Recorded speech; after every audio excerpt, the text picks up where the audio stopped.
guys, aku Vita dari China dan aku lagi belajar bahasa Indonesia. Nah, aku udah 2 kali ke Indonesia dan selama aku di Indonesia, aku menyadari ada banyak culture shock antara China sama Indonesia. Nah, jadi dalam video kali ini aku mau share 10 culture shock antara China sama Indonesia. Nah, yang pertama itu adalah mandi pakai air dingin. Sehari mandi 2 kali. Nah, kalau di China itu biasanya mandinya pakai air panas, apalagi di musim dingin. Soalnya musim dingin, kalau musim dingin dingin banget. Nah, dan biasanya mandinya 1 hari 1 kali. Itu mungkin biasanya mandinya setelah pulang kerja gitu. Tapi di Indonesia beda.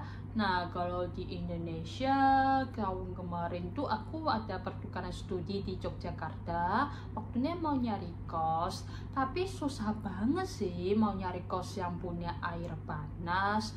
Dan kalau kos yang punya air panas harganya jauh lebih tinggi.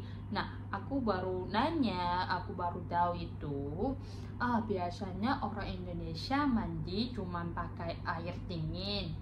Sama kalau biasanya kalau aku ngecek temanku di sore hari, mungkin sekitar jam 6, dia balasnya mungkin lama, jadi aku waktu bingung, jadi karena sering gitu, jadi aku nanya, apakah biasanya kamu sekitar jam 6 kamu ada urusan yang lain gitu.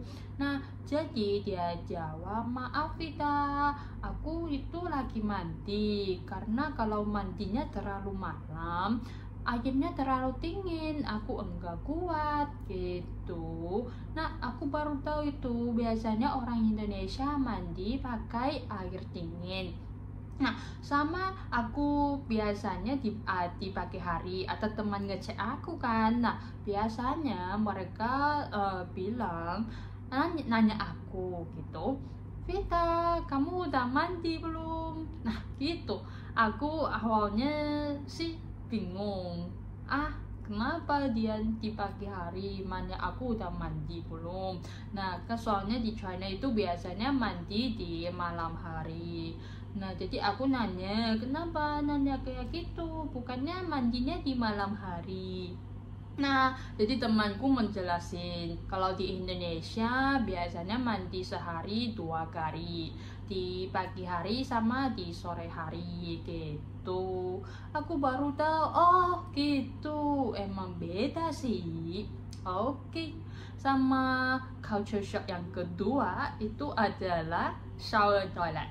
Oke, shower toilet. Sebelum aku berangkat ke Indonesia, aku nggak pernah tahu ada satu benda yang bernama shower toilet.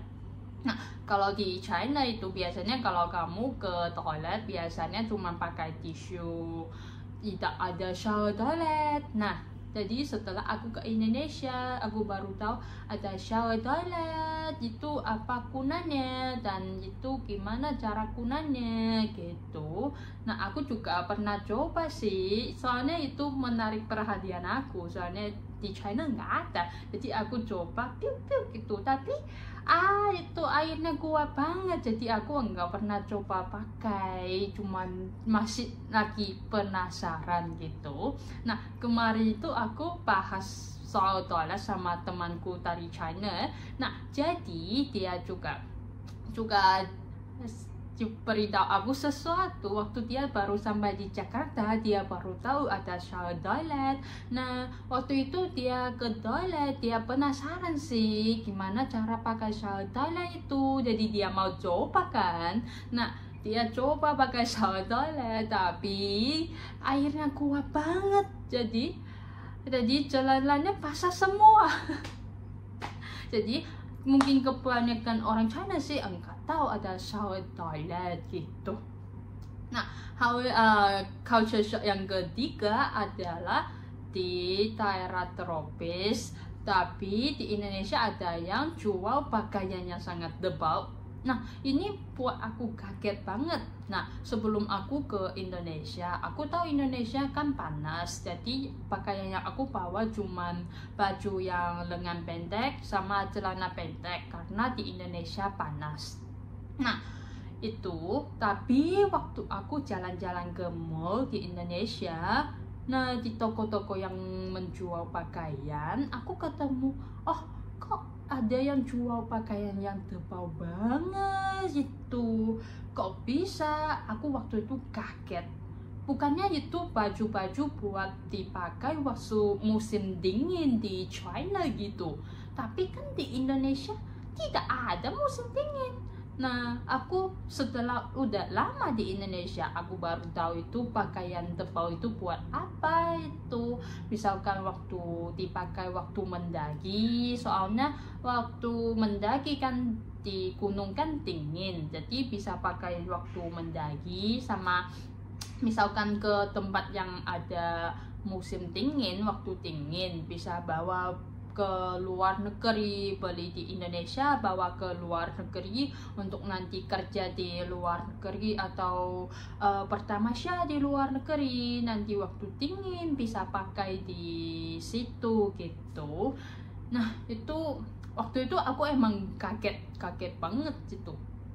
Nah, culture shock yang keempat itu adalah keluar jarang pakai payung. Nah, kalau di China, terutama cewek, biasanya kalau mereka meskipun enggak hujan, kalau keluar di siang hari harus bawa payung, bawa apa? Bawa topi, meskipun bahkan ada yang pakai masker wajah gitu untuk menutupi wajahnya supaya tidak terpapar sinar matahari, supaya kulitnya tidak jadi hitam gitu, karena orang China lebih suka kulit yang putih gitu.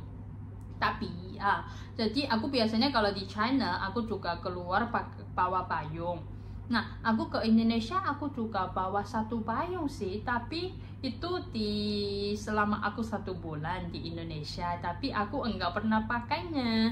Meskipun di sini siang harinya panas banget, tapi aku enggak ketemu ada orang yang pakai payung di siang hari. Cuman ada yang pakai, tapi itu waktu hujan. Nah, jadi aku juga enggak ikut aja tidak pakai payung, soalnya aku takut kalau nanti siang hari aku bawa payung, jadi orang di jalan itu lihat, orang ini kok bawa payung, aneh banget, ngapain dia bawa payung gitu. Jadi di Indonesia aku jarang bawa payung kalau mau keluar. Nah, ini beda banget sih. Nah, sama ada teman Indonesia, kemarin dia di Jepang. Nah, waktu itu dia di Jepang, udah di siang hari juga kayak aku, udah terbiasa pakai payung di siang hari.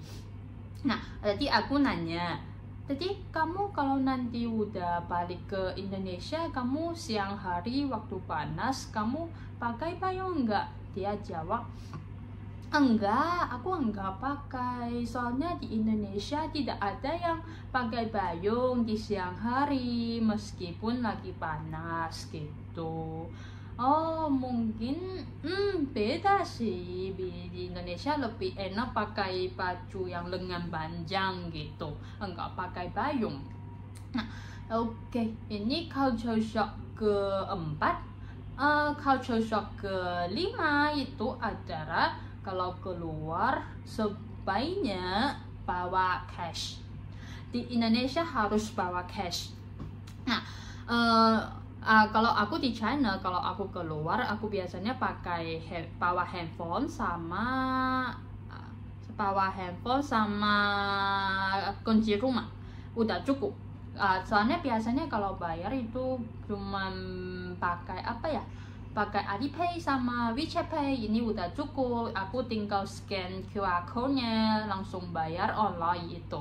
Tapi tahun kemarin aku ke Jogja, aku harus bawa cash. Itu kalau tidak bawa cash itu tidak tahu gimana bayar gitu. Tapi sekarang aku di di Jakarta, tapi aku udah lihat ada banyak yang bisa bayar pakai QR code gitu, lebih enak dipakainya. Indonesia itu emang lagi berkembang dengan sangat cepat, itu akan lebih enak sih sekarang bisa langsung bayar pakai QR code. Oke. Yang keenam itu di Indonesia banyak banget motor sama orangnya jarang banget jalan kaki. Aku sih orangnya suka banget jalan kaki. Kalau waktu kemarin tuh aku kerja jalan kaki, berangkat kerja jalan kaki, kalau pulang kerja juga jalan kaki, jadi jalan kaki 30 menit untuk kerja. Nah, sama kalau biasanya mau keluar tidak jalan kaki, aku misalnya pakai transportasi umum, misalnya subway sama bus. Kalau tidak itu biasa pakai sepeda sharing gitu. Itu enak banget sih, kalau itu mudah banget cara pakainya. Tapi di Indonesia biasanya banyak banget motornya. Sama biasanya aku keluar lebih enak pakai motor, soalnya nggak macet. Jadi aku lihat di jalan, wah di Indonesia banyak banget motor, sama orang di sini malas banget jalan kaki. Nah, aku kemarin tuh makan sama teman Indonesia sama teman China. Nah, jadi makan di dekat rumah, mungkin jalan kaki cuman 10 menit lebih. Nah, waktu mau pulang, jadi teman Indonesia bilang, ayo Vida, kita pesan Gojek, kita mau pulang, bisa pesan Gojek, tidak perlu jalan kaki, supaya nanti tidak capek jalan kaki gitu. Aku sama teman China itu mikir, kok dekat, itu cuma 10 menit jalan kaki, enak juga loh kalau jalan kaki gitu. Nah, jadi waktu malam itu teman Indonesia saya pesan Grab, ya naik Grab itu balik ke rumahnya. Aku sama teman China itu kita jalan kaki balik ke rumah 10 menit, enak karena di malam hari di Indonesia kan enak, tidak terlalu panas, sama mungkin karena tidak sering jalan kaki, jadi trotoar di Indonesia juga sempit, kecil banget gitu. Jadi juga kurang enak sih kalau jalan kaki di Indonesia. Nah, ini culture shock ke-6. Culture shock ke-7 itu adalah sering minum minuman dingin. Nah, sebenarnya kalau di China, ya itu ada satu kata namanya 多喝热水. Itu berarti orang China itu sering minum air panas. Kalau kamu sakit, sering minum air panas. Kalau ada apa-apa, minum air panas. Jadi udah terbiasa bagi orang China itu minum air panas. Nah, jadi ibu aku juga sering suruh aku minum air panas. Kamu banyak minum air panas, terutama di musim dingin. Enaknya minum air panas. Tapi aku kaget sih kalau waktu aku nyampai di Indonesia, semua minumnya tanpa X. X jeruk, X teh, X apa, X. Semuanya ada es. Dingin banget, enggak kuat minum yang tanpa X gitu. Soalnya udah terbiasa minum minuman yang hangat gitu. Tapi udah lama sekarang udah terbiasa. Tapi selain di Indonesia yang sering tanpa X, tapi di Korea juga sering minum yang X, air tanpa X. Sama di Jepang semuanya X, semuanya dingin. Jadi awalnya tidak terbiasa, tapi lama kelamaan udah terbiasa sih. Enaknya kalau tanpa X, lebih sejuk, supaya tidak terlalu panas ya. Ini yang ke-7. Nah, yang ke-8 itu mungkin lebih ada hubungannya sama Jogja. Soalnya tahun kemarin tuh aku ada pertukaran studi di Jogja. Nah, di Jogja itu kan lebih suka makanan atau minuman yang manis. Nah, waktu itu aku baru sampai di Jogja. Astaga, aku mau pesan segelas kopi, tapi habis aku pesan, coba minum, astaga, manis banget minumannya. Soalnya itu karena mungkin aku bukan orangnya suka manis, tapi itu emang manis banget buat aku. Tapi aku nanya ke teman Indonesia aku, apakah menurut kamu ini manis enggak? Dia bilang, enggak, ini enggak manis, ini pas banget. Tapi bagi aku ini manis banget. Soalnya kalau di China biasanya kalau kamu mau pesan pesan milk tea, itu bisa pilih itu tanpa sugar berapa persen gitu, ada 100%, 70%, 50%, 30% gitu. Biasanya aku cuma milih 50% sama 70% gitu, lebih jangan terlalu manis. Tapi waktu aku pesan minuman di Jogja, aku harus bilang, kalau mau pesan kopi, aku harus bilang less sugar. Itu harus menekankan less sugar. Oh my god, harus less sugar. Nah, ini mungkin di Jogja lebih suka yang manis gitu. Nah, oke, culture shock yang ke-9 itu, nah itu juga beda banget sih kalau di China sama di Indonesia. Bila misalkan kalau makan di KFC, aku mau pesan ayam goreng itu dikasih nasi. Oh my god, itu kok dikasih nasi? Waktu kalau di China kalau makan di KFC, McDonald's itu biasanya kalau kamu pesan ayam goreng yang kamu dapat itu cuman ayam goreng. Tapi di Indonesia kalau kamu pesan ayam goreng biasanya ada supnya, ada nasinya, ada banyak sih. Aku waktu pertama kali pesan KFC, aku kaget banget kok dikasih nasi satu yang kayak gini. Satu nasi, kok makan ayam goreng kenapa dikasih nasi? Aku kan cuma mau makan ayam goreng, tidak perlu kasih aku nasi. Tapi itu satu setnya biasanya ada nasinya. Kok beda banget, soalnya di China itu nggak ada nasinya, ada supnya. Supnya harus kalau kamu mau harus pesan lagi dari sup yang lain, sup itu gitu. Jadi ini beda. Tapi habis lama di Indonesia sekarang kalau aku makan ayam goreng, kalau kamu dikasih nasi sih enggak apa-apa, udah terbiasa. Yang ke-10 itu ini sangat lucu, soalnya ini tentang emoji. Soalnya ada satu emoji mungkin maksudnya dalam menurut orang China sama orang Indonesia itu beda banget. Karena kalau buat emoji ini, kalau bagi orang China, misal aku sama temanku, awalnya kita sih anggap ini sebagai aku mau mandi.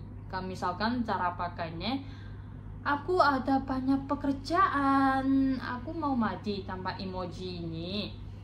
Nah, itu maksudnya aku mau mandi, aku capek banget gitu.